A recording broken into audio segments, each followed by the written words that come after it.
education, health, human services, and what do we as a large community, everybody, bipartisan, we as a big community, how do we carve up that pie? And I think it's going to be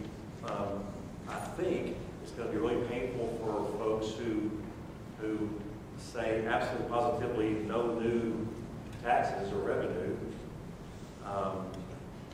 But as they try to hold elements of their pie harmless, I think they're going to have a hard time justifying the other cuts. So I just think worst case is it's going to be this gut-wrenching exercise in forced trade-offs that maybe we should have had a long time ago. I'm agnostic when it comes to is government too, is our state budget too big? Well, our population continues to grow dramatically, and we see the math of, I saw a stat the other day about childhood obesity in the state is projected to triple the next 25 years. And all that means is there's horrific government expenditures 20 years after that. When you have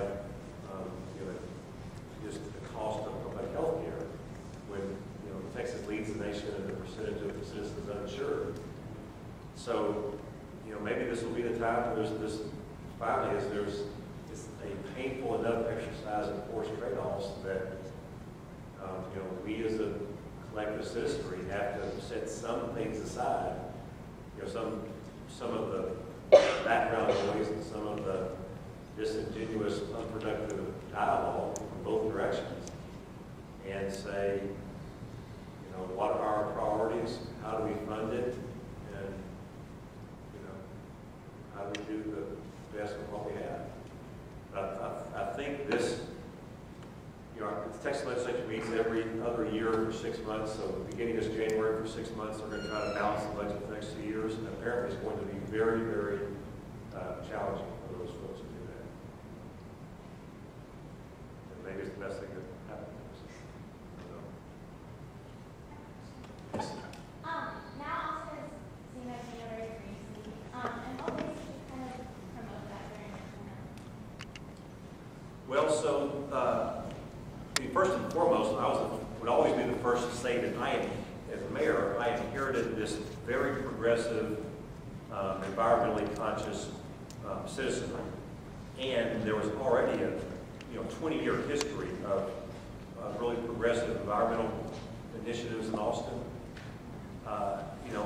So in 1994, Austin started the state's first pay-as-you-throw garbage collection. That is, the more garbage you have, the higher your monthly fee is. And so therefore, if you want to recycle a lot more, then your garbage, in theory, gets reduced, right? So you can go from a $90 can to a $60 can, or maybe even a $30 can, right?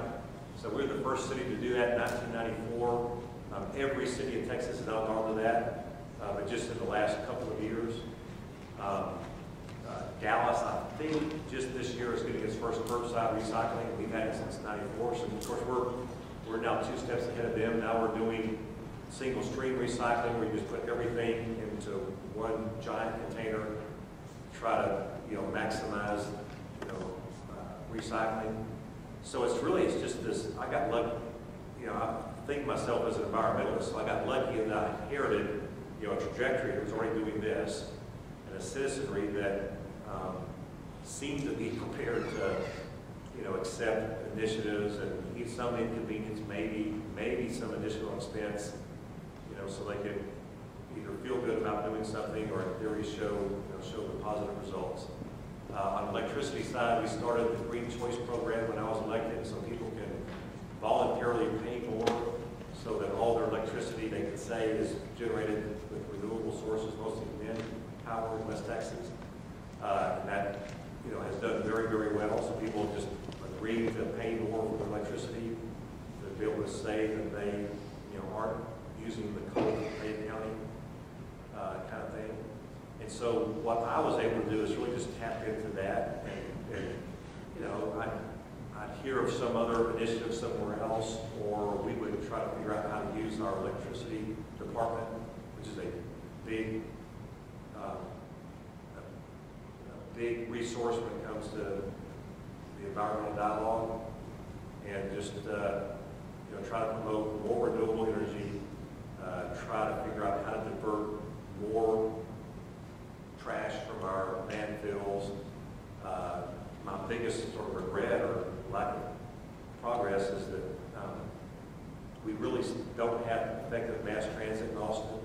And, mass transit is not for everybody at all, but if 5% of Austinites could figure out how to do something other than driving alone in the car, our traffic would be better, our air quality would be better, your tax base is probably better, fewer lives get lost, on the roads. I mean, so every way you measure it, when cities that have effective mass transit, it's a really positive thing for the most part. And it's Austin's Achilles heel, and it's a big challenge for us.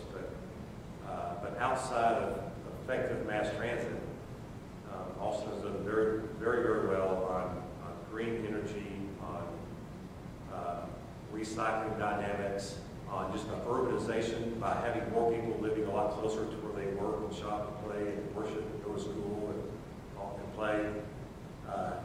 It's a really positive environmental